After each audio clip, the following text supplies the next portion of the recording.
Bonjour à tous et à toutes. Continuons la lecture du livre Dans cette vie même, le chemin de libération enseigné par le Bouddha du grand maître Sayadaw U Pandita. Nous étions pleinement dans les 7 facteurs d'illumination. L'esprit courageux, l'histoire de Sita.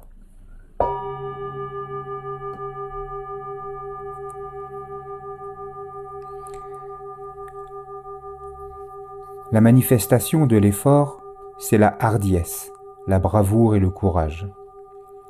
Cette qualité d'esprit est illustrée par l'histoire de Sita, une bhikkhuni qui vivait du temps du Bouddha. Un jour qu'elle contemplait la misère inhérente au corps et à l'esprit, Sita fut prise d'une grande urgence spirituelle. Elle renonça au monde pour revêtir la robe des nonnes dans l'espoir de se libérer de cette souffrance. Hélas, elle était affligée d'une maladie chronique qui se manifestait subitement sous forme de spasmes. Parfois, elle se sentait bien et tout à coup, la maladie passait à l'attaque. Mais c'était une femme déterminée. Elle voulait la libération et n'était pas du genre à baisser les bras. Pendant les périodes où elle se sentait bien, elle pratiquait intensivement et relâchait un petit peu son effort lorsque la maladie prenait le dessus. Sa pratique était parfois très énergique et inspirée, mais lorsque le mal dominait, elle régressait. Ses sœurs nonnes craignaient un surmenage chez Sita. Elles la prièrent de prendre soin de sa santé, de ralentir son effort. Mais Sita n'écoutait pas. Elle poursuivait sa pratique. Jour après jour, mois après mois, année après année, elle vieillissait et se déplaçait maintenant avec une canne. Son corps était devenu faible et décharné. Son esprit, par contre, était fort et robuste. Un jour, Sita se dit que c'en était trop. Lassée de supporter toute cette misère, elle prit une décision radicale. Aujourd'hui, se dit-elle, je ferai un effort tout particulier. Je n'accorderai aucune attention à mon corps. C'est soit moi, soit les Kilesas qui mourront. Sita se mit à gravir une colline avec l'aide de sa canne. Elle avançait pas à pas, très attentivement. Elle était vieille, maigre et si faible qu'à certains moments elle devait ralentir le pas et même s'arrêter. Mais son esprit était déterminé et héroïque. Son engagement envers le Dhamma était total. Elle progressait péniblement vers le sommet de la colline, en maintenant son attention très vigilante de centimètre en centimètre. Lorsqu'elle atteignit le sommet, elle était épuisée, mais n'avait pas interrompu son observation. Sita renouvela alors sa décision. Elle vaincrait totalement les Kilesas et, plutôt que d'y renoncer, elle préférerait mourir. Elle pratiqua du mieux qu'elle put et apparemment atteignit son but. Inondée de joie et de bonheur, elle redescendit la colline. L'esprit fort et clair. C'était une nouvelle Sita, très différente de celle qui se traînait vers le sommet de la colline. Elle était fraîche, robuste avec une expression claire et calme. Stupéfaite, les bhikkhunis lui demandèrent par quel miracle elle avait été transformée. Lorsqu'elles entendirent son récit, elles furent submergées par un respect mêlé de crainte. Un jour passé à méditer, a dit le Bouddha, vaut mieux que 100 ans passés sans méditer. Que ce soit en affaires, en politique, en éducation ou dans les activités sociales, les gens qui occupent les postes de commande sont toujours ceux qui travaillent dur. Quelle que soit l'activité, si on travaille dur, on atteint la maîtrise. C'est clair. Dans le domaine de la méditation, également, l'effort a un rôle primordial. Cette pratique exige beaucoup d'énergie. Il faut fournir un gros effort pour maintenir la continuité de l'attention et noter à chaque instant, sans interruption. La paresse n'a pas droit de citer. La chaleur qui évapore les impuretés. Le Bouddha identifie l'énergie à une forme de chaleur, atapa. Un esprit vivifié devient chaud, et cette chaleur mentale a le pouvoir de dessécher les empêchements. On peut comparer les qui des as à de la moisissure, car sous leurs influences, l'esprit indolent devient vite lourd et moite. L'effort puissant peut évaporer les qui des as avant qu'elle n'atteigne l'esprit. Activé par l'effort, ce dernier est à l'abri des impuretés, qui ne pourront même pas s'en approcher. Les facteurs négatifs ne passeront pas à l'attaque. Au niveau moléculaire, la chaleur apparaît lorsqu'il y a accélération des vibrations. Une barre de fer chauffée à très haute température vibre très rapidement. Elle devient flexible et malléable. C'est la même chose en méditation.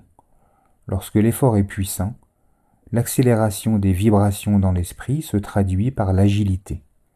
Un esprit tonifié est capable de sauter rapidement et sans difficulté d'un objet à l'autre.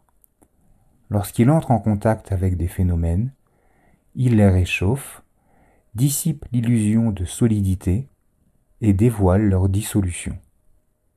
Si la pratique prend du rythme, l'effort peut parfois se poursuivre de lui-même, comme la barre de fer chauffée qui reste rouge longtemps après qu'on l'ait retirée du feu. En l'absence des kilésas, l'esprit devient clair et lucide. Sa perception est pure et limpide. Il devient précis et s'intéresse aux moindres détails du phénomène qu'il observe. Cette attention énergique lui permet de pénétrer profondément l'objet d'observation et de s'y maintenir sans qu'il n'y ait ni distraction ni éparpillement. L'attention et la concentration sont établies. La sagesse ou perception intuitive va pouvoir se manifester très distinctement. Lorsque l'effort est maintenu de façon continue, les facteurs positifs de l'attention, de la concentration et de la sagesse se manifestent, se renforcent et font surgir les états d'esprit bons et agréables qui leur sont associés. L'esprit est clair et pénétrant.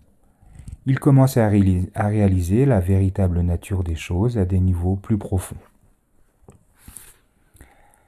Les désavantages de la paresse et les joies de la liberté. Par contre, si l'esprit est avachi et paresseux, l'attention s'émousse et les états nocifs s'introduisent.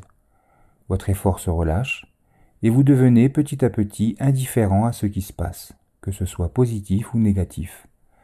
Vous pourriez vous imaginer que la méditation va se poursuivre d'elle-même, qu'il n'est plus nécessaire de fournir un effort. Mais cette attitude est téméraire. C'est une forme de hardiesse qui s'enracine dans la paresse.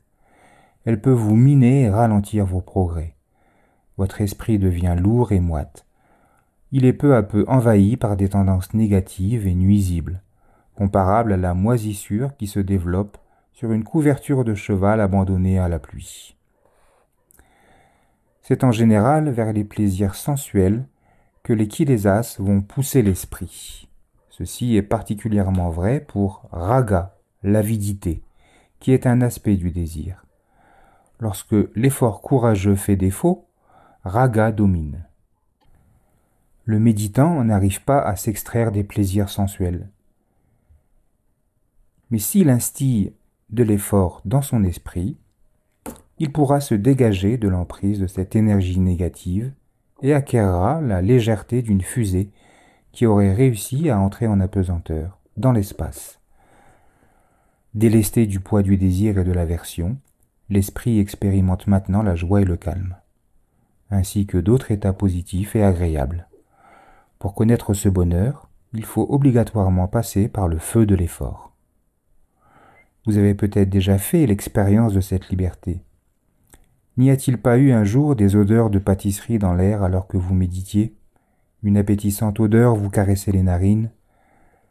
Comme vous étiez très attentif, vous avez simplement pris cette odeur comme objet d'attention. Vous l'avez notée. Vous étiez conscient du caractère agréable de cette odeur. Mais ni l'attachement, ni la saisie ne se sont manifestés. Vous ne vous êtes pas senti contraint de vous lever de votre coussin pour aller chercher un de ces biscuits. Et vous avez peut-être fait la même expérience avec un objet désagréable. Au contact de cet objet, vous n'avez pas été submergé par l'aversion. Ni la confusion, ni l'ignorance ne se sont manifestés. Lorsqu'on voit clairement la véritable nature de l'esprit et de la matière, il n'est pas possible d'être submergé par les états mentaux négatifs. La nourriture est un des domaines les plus difficiles à gérer, particulièrement en retraite. Mis à part les problèmes de l'avidité, les yogis ressentent souvent un profond dégoût pour la nourriture. Quand on est très attentif, on peut faire la surprenante découverte que la nourriture est tout à fait insipide. Lorsque la pratique s'approfondit, il arrive même qu'elle devienne repoussante, au point que le yogi ne peut avaler plus qu'une ou deux bouchées. Ceux qui expérimentent une forte joie peuvent même perdre complètement l'appétit, cette joie leur servant de nourriture.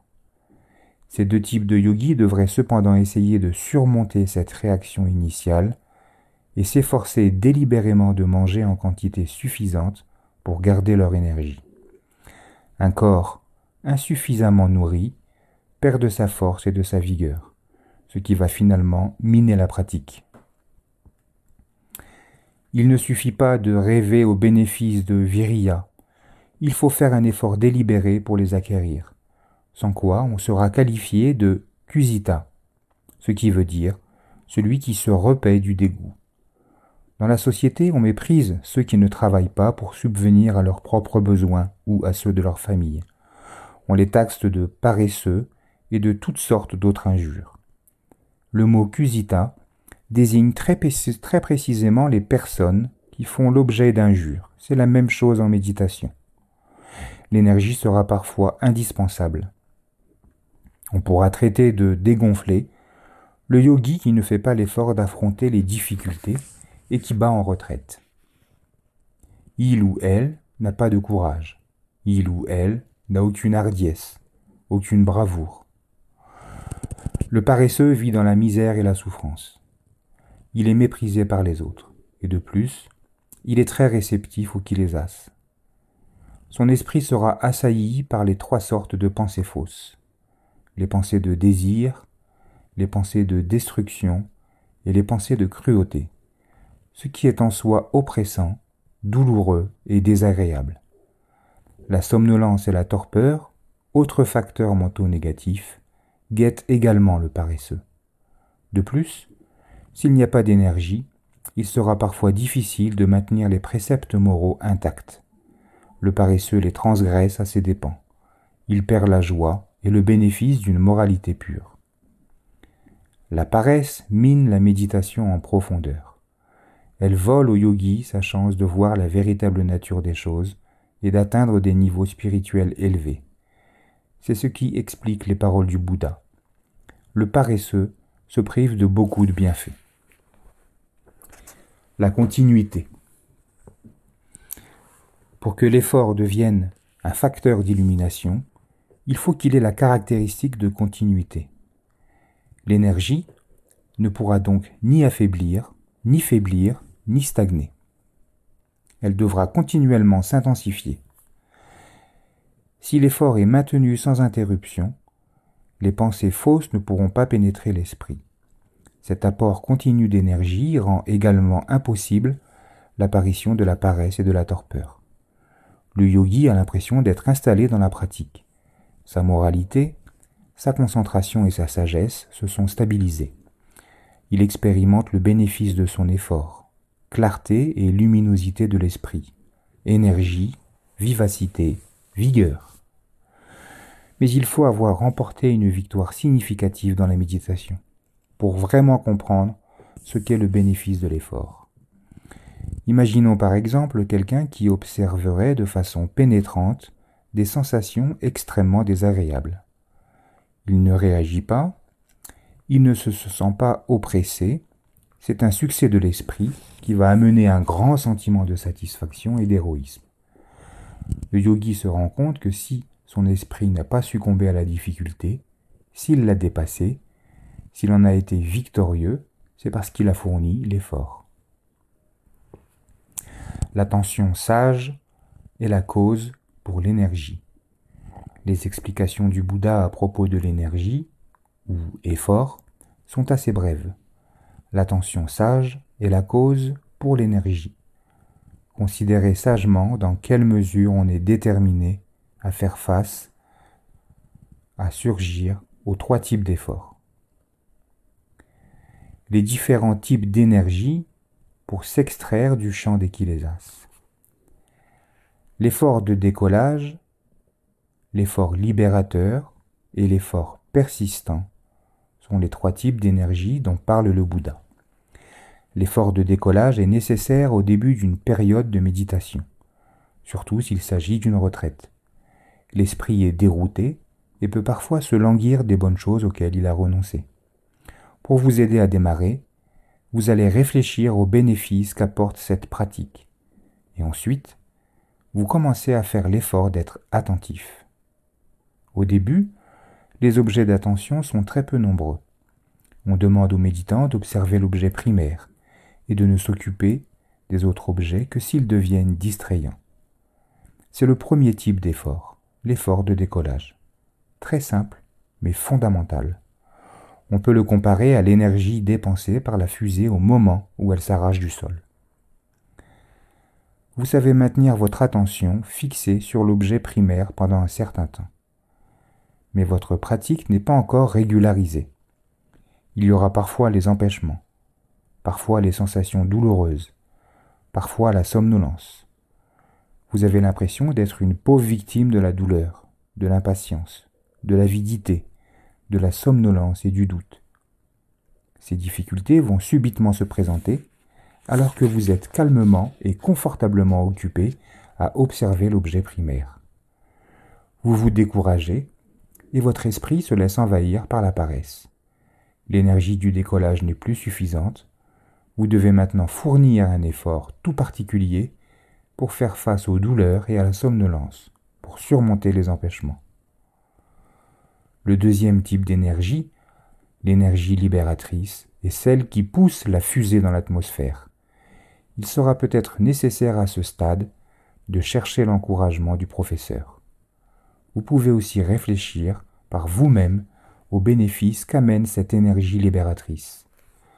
Armé de ces encouragements, qu'ils viennent de l'intérieur ou de l'extérieur, vous vous sentez en mesure de fournir un effort délibéré pour observer la douleur. Le méditant qui réussit à vaincre ses difficultés va se sentir très excité, plein d'énergie. Il se sentira capable d'affronter tout ce qui se présente. Peut-être réussira-t-il à vaincre une douleur lombaire ou voir la somnolence partir subitement en fumée. L'esprit retrouve sa fraîcheur, sa clarté, sa luminosité. Il se sent très énergique. Ce méditant a expérimenté l'énergie libératrice. La pratique va se poursuivre agréablement et l'esprit se sentira peut-être satisfait. Ne vous étonnez pas si subitement le professeur vous demande un travail supplémentaire, comme par exemple d'observer certains points de contact dans le corps. S'il le fait, c'est pour stimuler l'énergie persistante, le troisième type d'effort. Cette énergie persistante est nécessaire si on veut approfondir la pratique et atteindre le but. C'est celle dont la fusée a besoin pour s'extraire de l'attraction terrestre.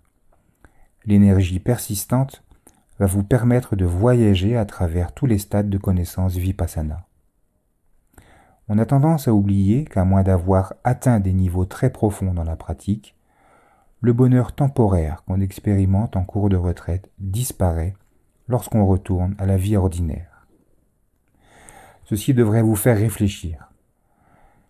Dans quel but avez-vous entamé cette pratique ? Je pense pour ma part que le minimum, c'est d'atteindre l'état de Sotapanna, l'état de celui qui est entré dans le courant, dans le premier stade d'illumination, qui libère du danger de renaissance dans des plans dangereux et douloureux. Quel que soit votre but, vous ne devriez jamais relâcher votre effort tant que vous ne l'aurez pas atteint. Cet effort qui ne régresse ni ne stagne, c'est l'effort persistant. Il suit une courbe ascendante jusqu'au jour où vous atteignez votre destination. Bhagavita Viriya est l'expression pali que l'on utilise pour désigner ce type d'effort. Au stade final de la pratique, apparaît un quatrième type d'effort appelé effort d'accomplissement. C'est l'énergie qui va vous extraire complètement de l'attraction des plaisirs sensuels pour vous faire expérimenter la liberté de Nibbana. Vous vous demandez peut-être de quoi il s'agit? Eh bien, faites un effort et vous verrez par vous-même. 11 moyens supplémentaires de faire surgir l'énergie. Les commentateurs décrivent 11 moyens supplémentaires de faire surgir l'énergie. Petit 1. Méditer sur les états de misère. La première méthode consiste à réfléchir au caractère effrayant des apayas, les mondes de misère qui guettent les paresseux. Apa veut dire démuni. Aya se rapporte au kama positif générateur de bonheur, tout particulièrement le bonheur que l'on expérimente dans les plans humains, les plans de Deva, de Brahma et dans Nibbana. Si vous ne pratiquez pas, il se peut donc que vous repreniez naissance dans des plans où vous ne pourrez produire que du kama négatif. Il y a différents plans d'existence malheureuse. Le plan animal est le plus évident et donc le plus facile à accepter. Voyez les animaux, que ce soit sur terre, dans la mer ou dans les airs, y en a-t-il un seul qui puisse produire du kama positif, qui puisse faire une action parfaitement irréprochable? Les animaux vivent dans un brouillard d'ignorance. Leur esprit est recouvert d'une couche extrêmement épaisse d'ignorance, de non-savoir. Les insectes, par exemple, sont comme des machines programmées par leur matériel génétique à effectuer certains actes sans aucune possibilité de choix, sans qu'il leur soit possible d'apprendre ou de discerner. Les animaux ne sont en général concernés que par l'accouplement et la survie. Dans ce monde, les rôles psychologiques sont incroyablement simples. On est soit le prédateur, soit la victime, soit les deux. C'est un plan vicieux où seuls les plus forts survivent. Imaginez la peur et la paranoïa de ces êtres qui vivent dans des conditions aussi pitoyables. Imaginez la tristesse et la souffrance qu'ils expérimentent lorsqu'ils sont dévorés par un autre animal. Comment serait-il possible que les animaux reprennent naissance dans des plans supérieurs lorsqu'ils meurent dans des conditions aussi lamentables? La qualité de leur esprit, au moment de la mort, détermine en effet la qualité de la nouvelle vie. Comment les animaux pourraient-ils échapper aux existences dominées par la peur? Est-il possible que les animaux soient généreux, qu'ils pratiquent la moralité? Peuvent-ils maintenir leurs préceptes purs? Quant au travail très noble et très exigeant de la méditation, ce n'est même pas la peine d'en parler. Comment les animaux pourraient-ils apprendre à contrôler leur esprit? Comment pourraient-ils les mener à maturité? C'est effrayant et angoissant de penser à ces vies où seuls les comportements négatifs sont possibles. Certaines réflexions vont peut-être vous stimuler à plus d'efforts. Tu as la chance de pouvoir pratiquer la méditation. Comment pourrais-tu te permettre d'être paresseux? Imagine ce qui se passerait si tu reprenais naissance dans le plan animal. Ce n'est certainement pas là que tu pourrais développer le facteur d'illumination de l'effort. Il n'y a pas de temps à perdre. C'est maintenant qu'il faut fournir l'effort. Petit 2. Réfléchir aux bénéfices de l'énergie. Une seconde façon de faire surgir l'énergie consiste à réfléchir aux bénéfices qu'elle amène et dont il a déjà été question plus haut. Vous avez la chance unique d'avoir rencontré le Dhamma, l'enseignement du Bouddha. Vous êtes entré dans l'univers du Dhamma, ce joyau incomparable. C'est une occasion exceptionnelle qui vous est offerte d'emprunter le chemin qui mène à l'essence de son enseignement. Il ne faut pas la perdre. Il est possible pour vous d'atteindre les états supramondains et de réaliser successivement les 4 nobles chemins, les 4 nobles fruits et Nibbana. Cette pratique vous affranchit de la souffrance. Il n'est pas indispensable de viser la libération complète de la souffrance dans cette vie même. Par contre, ce serait une très grande perte de ne pas atteindre au moins l'état de Sotapanna, l'état de celui qui est entré dans le courant, car une telle personne ne reprend plus jamais naissance dans les plans de misère. Mais ce chemin ne s'adresse pas à tout le monde. Le yogi aura besoin de beaucoup de courage et d'énergie. Il devra se comporter de façon exceptionnelle. Persévérez dans votre effort. Il est possible d'atteindre les résultats les plus nobles. Vous ne devriez pas gaspiller la chance qui vous est offerte d'emprunter le chemin qui mène à l'essence de ces enseignements que nous a donné le Bouddha. Toutes ces réflexions vont peut-être vous inspirer et faire surgir en vous l'énergie, ce qui va vous permettre d'intensifier votre effort. Petit 3. Se remémorer les êtres nobles. La troisième façon de faire surgir l'énergie consiste à repenser à ces personnes nobles qui nous ont précédés sur la voie. Cette voie n'est pas une route secondaire en mauvais état. Depuis des temps immémoriaux, c'est elles qu'ont emprunté les Bouddhas silencieux, les grands disciples, les arahants et tous les êtres nobles. Si vous désirez vous aussi emprunter ce noble chemin, il faudra que vous agrandissiez en dignité et en courage. Les lâches et les paresseux n'y ont pas leur place. C'est le chemin des héros et des héroïnes.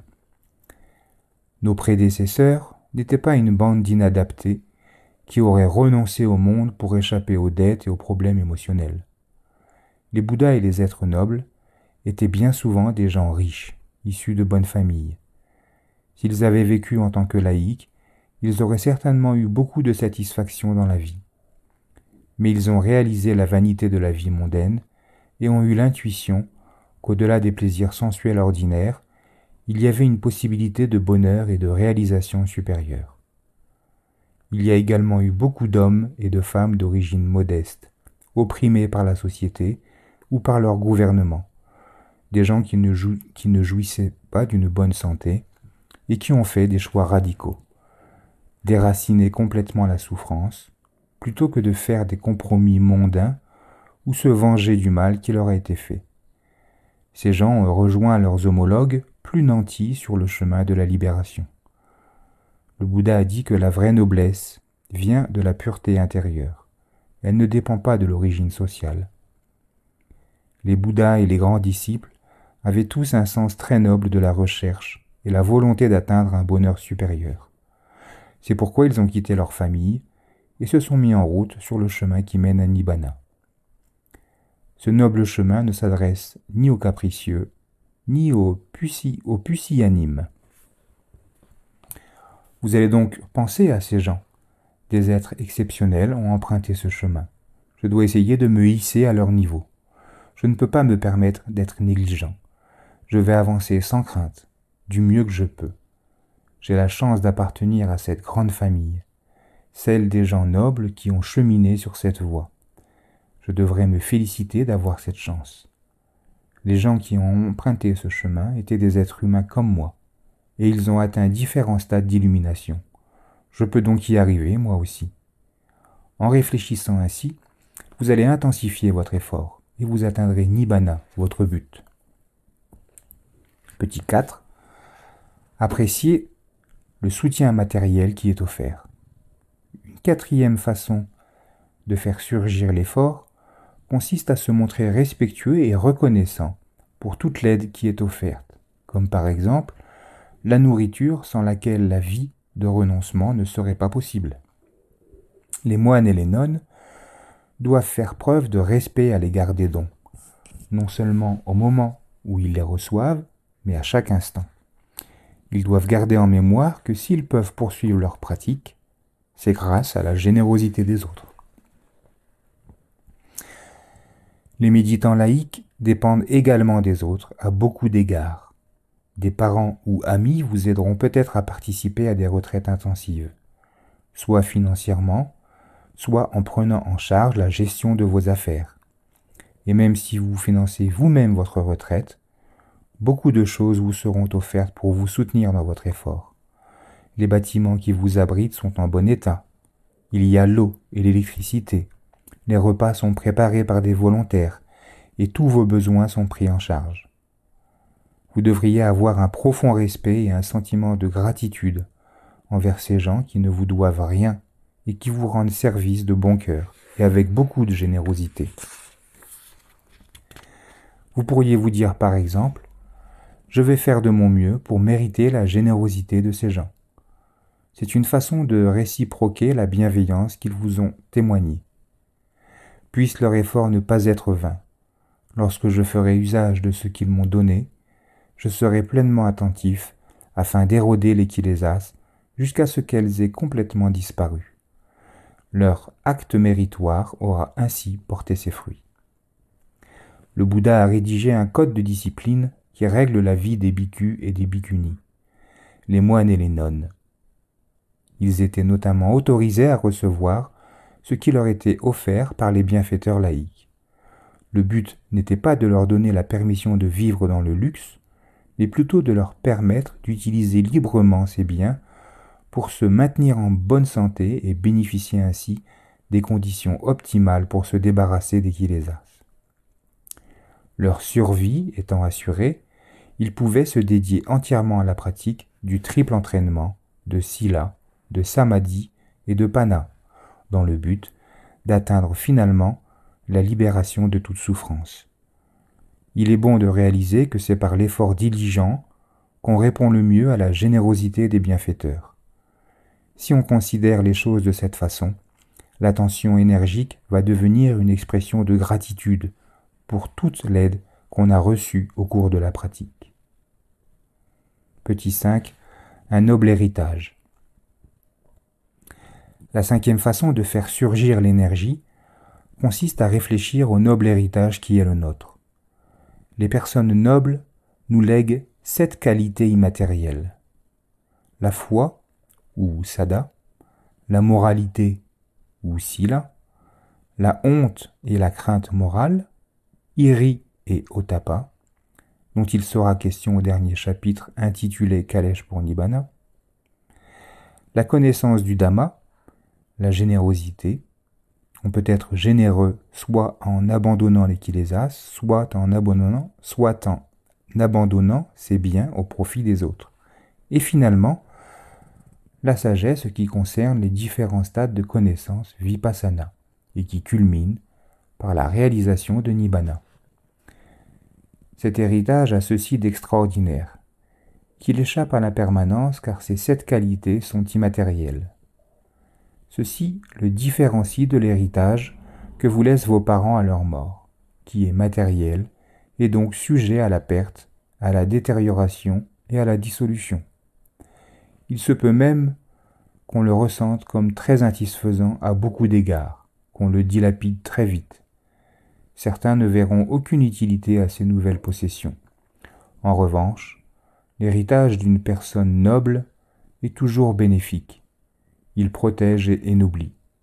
Ce type d'héritage accompagne les gens dans la mort et reste en leur possession tout au long de leurs errances samsariques.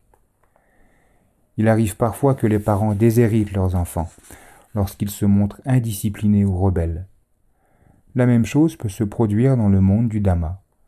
Si prêt est entré en contact avec l'enseignement du Bouddha, on pratique de façon insouciante et désinvolte, ces 7 nobles qualités ne nous reviendront pas. Seuls ceux qui sont capables d'endurance et de constance dans leurs efforts sont dignes de cet héritage. L'énergie n'est pleinement développée qu'à partir du moment où l'on devient capable de franchir successivement toutes les étapes de connaissance vipassana, y compris les différentes consciences du noble chemin. Pour bénéficier pleinement de ce noble héritage, il faut que cette énergie d'accomplissement ait été cultivée.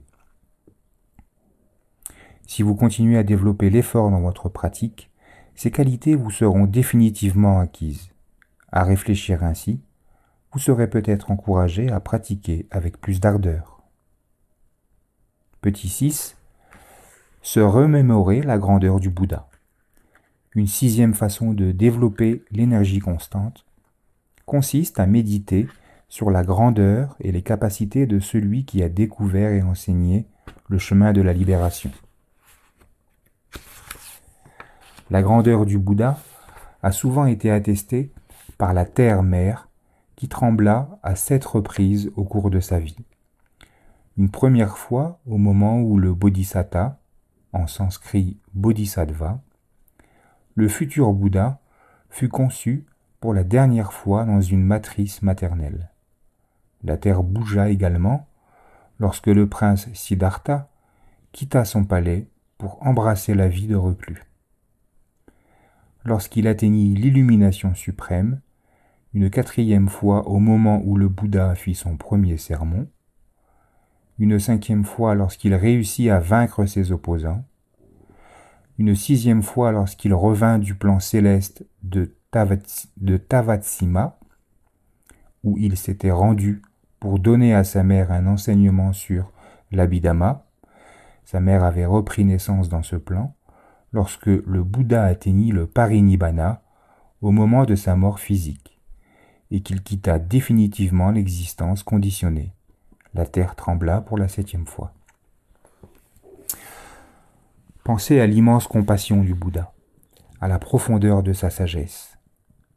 Il y a d'innombrables histoires qui racontent la patience et la ferveur du Bodhisattva tout au long de son effort, la perfection de ses réalisations et l'amour avec lequel il servit l'humanité par la suite. Souvenez-vous que si vous persévérez dans la pratique, ces magnifiques qualités du Bouddha seront les vôtres. Avant l'illumination parfaite du Bouddha, les êtres se débattaient dans un brouillard d'illusions et d'ignorance. Le chemin de la libération n'avait pas encore été découvert. Les gens marchaient à tâtons dans l'obscurité. S'ils voulaient se libérer, il fallait qu'ils s'inventent une méthode ou qu'ils adhèrent aux enseignements de ceux qui prétendaient avoir trouvé la vérité, ceux qui n'étaient jamais fondés. Le monde offre un vaste assortiment de méthodes pour atteindre le bonheur. Elles vont de la pénible mortification à la complaisance illimitée dans les plaisirs sensoriels. Le vœu de libérer tous les êtres. Lors d'une de ses existences précédentes, le Bouddha était un ermite du nom de Sumedha. C'était l'époque de Dipankara, le Bouddha qui a précédé celui-ci et qui vivait au cycle cosmique précédent. L'ermite Sumedha vit l'immensité de la souffrance des êtres qui se débattent dans les ténèbres en l'absence d'un Sama Sambuddha, un Bouddha pleinement illuminé. Pour atteindre l'autre rive, il devait être guidé. Il ne pouvait pas y arriver seul.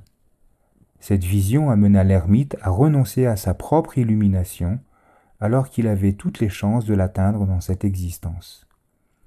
Il fit le vœu de passer le temps qu'il faudrait, d'incalculables éons si nécessaire, pour élever ses propres qualités au niveau d'un Sama Sambuddha et pouvoir ainsi mener beaucoup d'êtres à l'émancipation, tout en se libérant lui-même. Lorsque cette longue préparation fut achevée, apparut un être exceptionnel, l'extraordinaire. C'était le Bouddha actuel. Au moment de la grande illumination, il possédait ce que l'on appelle les 3 accomplissements. L'accomplissement de la cause, l'accomplissement du résultat et l'accomplissement du service. Le Bouddha était accompli en vertu de la cause qui provoqua son illumination. L'effort qu'il fournit tout au long de ses nombreuses existences pour mener à maturité ses paramis, les forces vives de son esprit. Il y a beaucoup d'histoires qui racontent la fabuleuse capacité du Bodhisatta à la générosité, à la compassion et à la vertu. Vie après vie, il se sacrifia pour les autres. La pureté d'esprit qu'il développa allait devenir le fondement pour l'illumination et l'omniscience réalisée sous l'arbre beau. L'accomplissement du résultat, c'est précisément cette réalisation puisqu'elle était le résultat naturel de l'accomplissement de la cause. Autrement dit, elle était le résultat du développement en lui de forces très puissantes et très pures. Le Bouddha détenait également l'accomplissement du service. Étant donné qu'il avait passé de nombreuses années à aider les autres par son enseignement, après son illumination, il ne s'est pas reposé. Par compassion et amour pour les êtres qu'il sentait prêts, il se mit en route et inlassablement, partagea le Dhamma avec ceux qui étaient en état de le recevoir jusqu'au jour de son parinibbana. À réfléchir ainsi aux implications de ces 3 grands accomplissements du Bouddha, vous serez peut-être stimulé à faire plus d'efforts dans votre pratique. La compassion mène à l'action.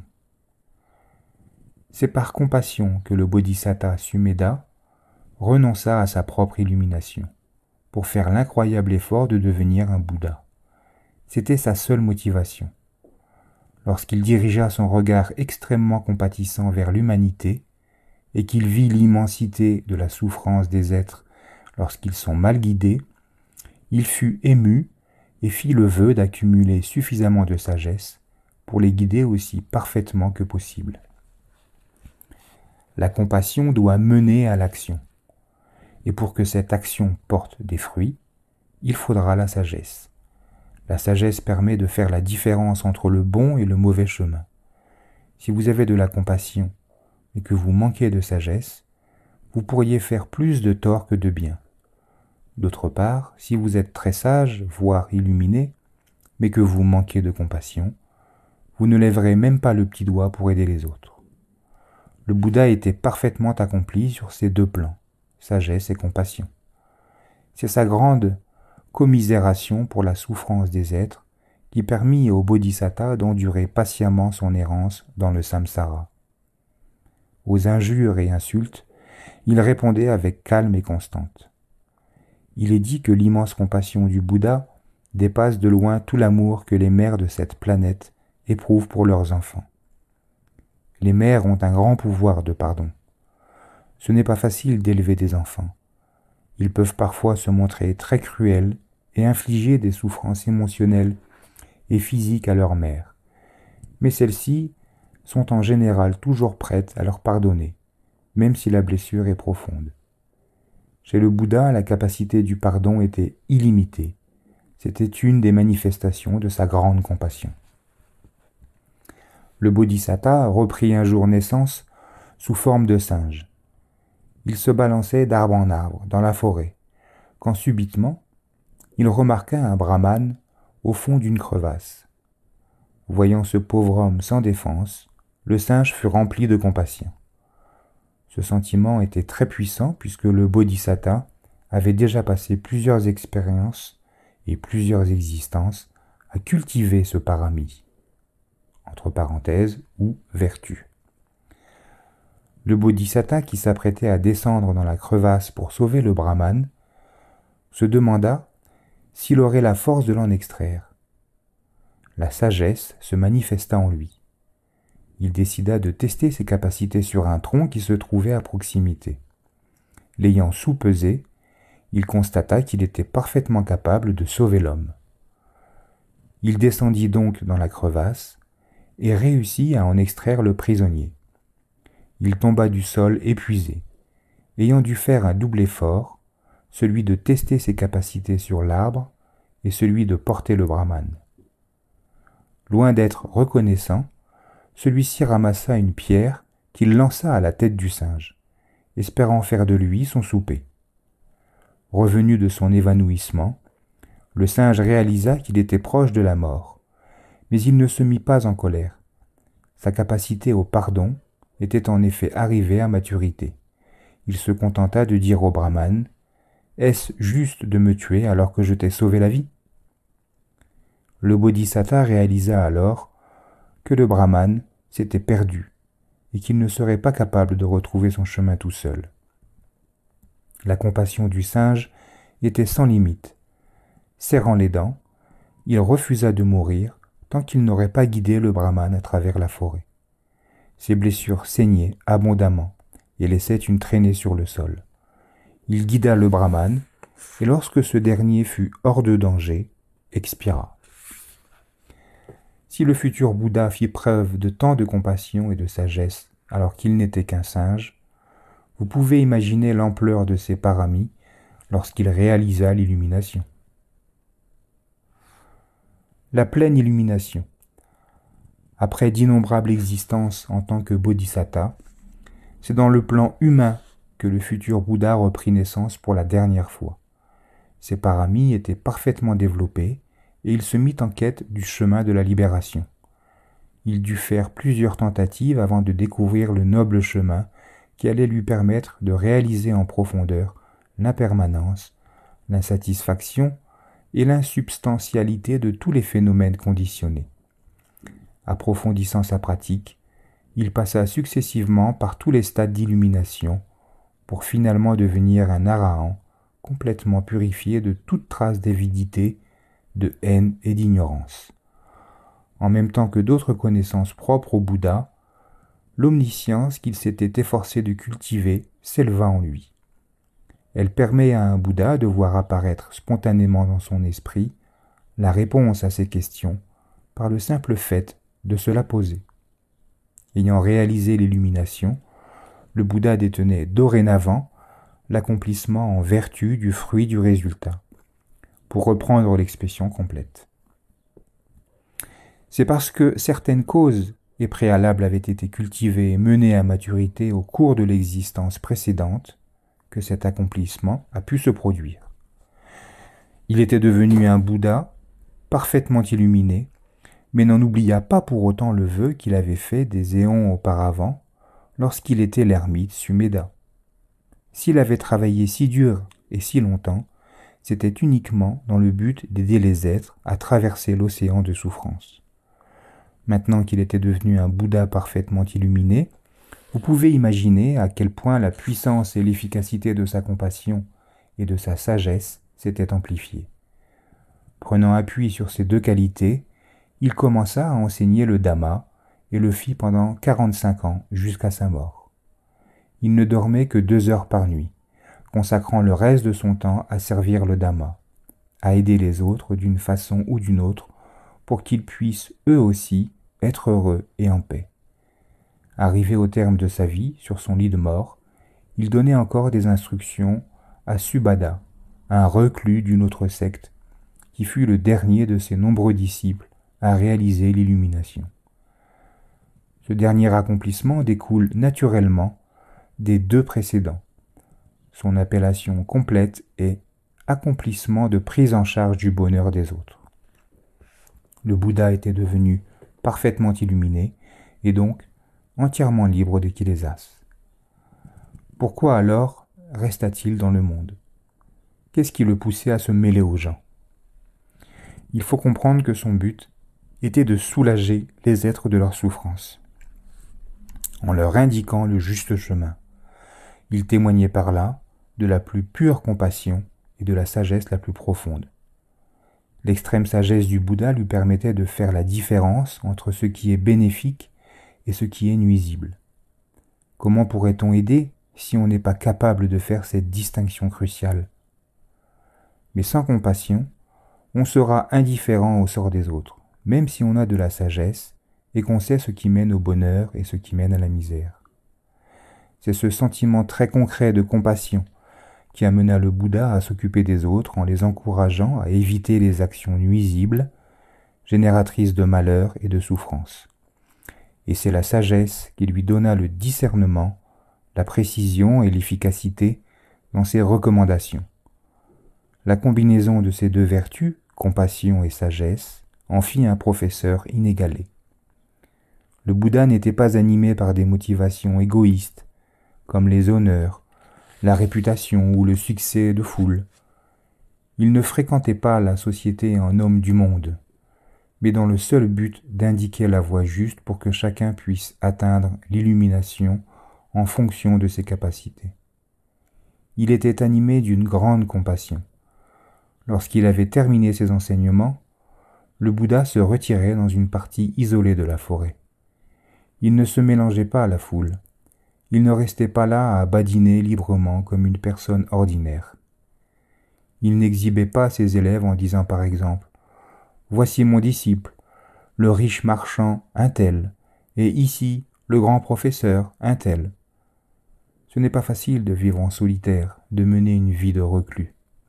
Les êtres ordinaires n'apprécient pas l'isolement total, mais le Bouddha n'était pas un être ordinaire. Conseil au guide spirituel. Il est très important que tous ceux qui aspirent à devenir des enseignants du Dhamma ou des maîtres de méditation adoptent cette attitude. Ils devront être très discrets dans leur rapport avec les élèves. Et s'ils ont des relations avec eux, ils devront veiller à ne jamais être motivés que par une grande compassion, tout comme le Bouddha.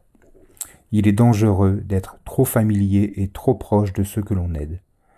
Si l'enseignant devient trop intime avec ses étudiants, ceux-ci pourraient devenir irrespectueux et irrévérencieux.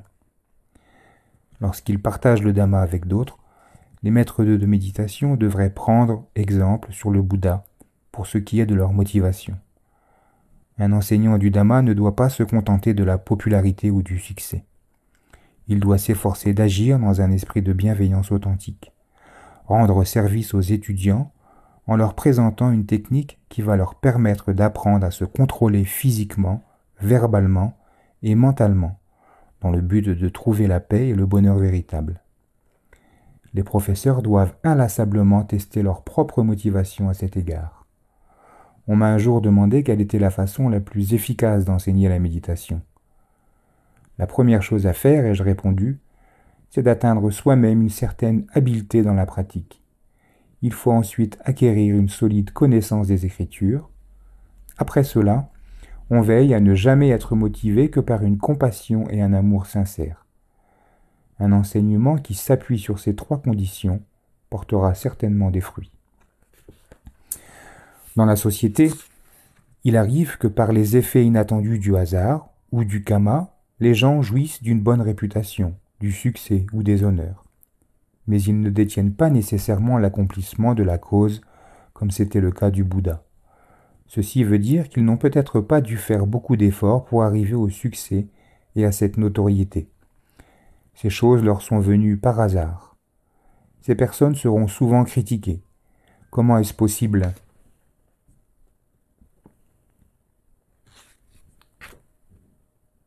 Comment est-ce possible ou qu'il en soit ou qu'elle en soit arrivée là. Voyez comme il ou elle est paresseux ou négligent. Il ou elle ne mérite pas cette chance. Bref, ils ou elles seront critiqués. D'autres, enfin, travaillent beaucoup, obtiennent des résultats, atteignent le but et se reposent sur leur laurier, contrairement au Bouddha qui a mis ses relations glorieuses au service de l'humanité. Ces gens ne font rien pour venir en aide aux autres ou à la société. Ils seront critiqués eux aussi. Voyez comme il ou elle est égoïste. Il ou elle est si riche et si puissant. Il ou elle a beaucoup de talent. Mais où est sa compassion? Où est sa générosité? Dans ce monde, il est difficile d'échapper à la critique et au blâme. Les gens cancanent volontiers. Parfois, ce ne seront que des ragots, mais parfois ces critiques seront méritées et dénonceront des travers et des défauts réels. Le Bouddha, quant à lui, était un être d'exception, car il détenait l'accomplissement de la cause, l'accomplissement du résultat et l'accomplissement du service. On pourrait consacrer un livre entier à décrire la grandeur et la perfection du Bouddha, ce chercheur qui a découvert et enseigné le chemin menant à la liberté. Mais ici, mon intention est simplement d'ouvrir des portes pour vous permettre de contempler ses vertus et vous aider ainsi à développer l'effort dans votre pratique. En contemplant la noblesse du Bouddha, vous serez peut-être envahi par un sentiment de crainte admirative. Vous apprécierez peut-être en profondeur l'extraordinaire occasion qui vous est offerte d'emprunter le chemin qui a été découvert et enseigné par un être aussi exceptionnel. Vous comprendrez peut-être que la paresse, l'indolence et la négligence ne sont pas de mise. Puissiez-vous être inspiré, puissiez-vous vous montrer courageux, fort, endurant et atteindre la fin du chemin. Petit 7. Se remémorer la grandeur de notre lignade. C'est un chapitre que nous continuerons dans la prochaine lecture. Dans l'immédiat, je vous souhaite une belle journée, de belles méditations et je vous dis à bientôt.